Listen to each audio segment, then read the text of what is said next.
kalanlar gideni gönlünde taşı. Aşk seni kovmaz, ben yaşarım. O da biliyor, o da seviyor. Beni bile kafa tutuyor aşkta, gözü kara, beni yapıyor.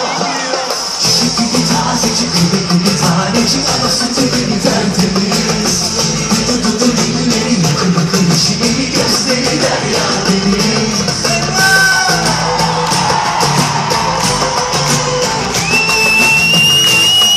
Bu benim Anadolu bilgesi var, etrafında fırlıyor.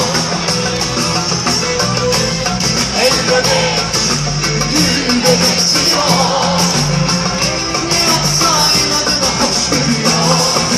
Kara kara düşünüyor. Onun birisi gidiyor.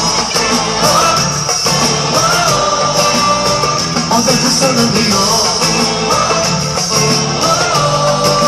Beni bile kafa tutuyor aşkta, gözü kara, beni yapıyor. Sen birine bakma, gölge duyma inanma. Tuz buz oldu parma, 10.000 aşkta. Aldığın her nefeste, attığın her adımda. Burada olsa, sancağızın yanımda olsa. Çiçek gibi tazecik, kıymetli bir tanecik, ana sütü gibi tertemiz. Dudu dilleri, yakın içleri, gözleri derya deniz. Çiçek gibi tazecik, kıymetli bir tanecik, ana sütü gibi tertemiz. Dudu dilleri, yakın içleri, gözleri derya deniz. Beni içime attı, insan gibi yaşama, benim de hakkım. İçimdeki ziflerin kırıldı. Tarihte değilse işte o dünya. Her gün yağmur yağabilir, sana da yapabilir. Hepimizde tutulursak belki güneş var.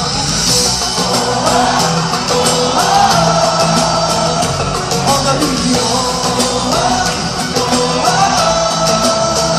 o da seviyor. Beni de kafa tutuyor aşkta, gözü kara, beni yapıyor.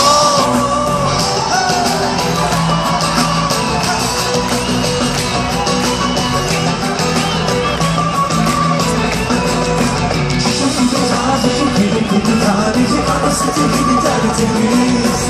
Dudu dilleri, yakın içleri, gözleri derya deniz. Çiçek gibi tazecik, kıymetli bir tanecik, ana sütü gibi tertemiz. Dudu dilleri, yakın içleri, gözleri derya deniz. Çiçek gibi tazecik, kıymetli bir tanecik, ana sütü gibi tertemiz.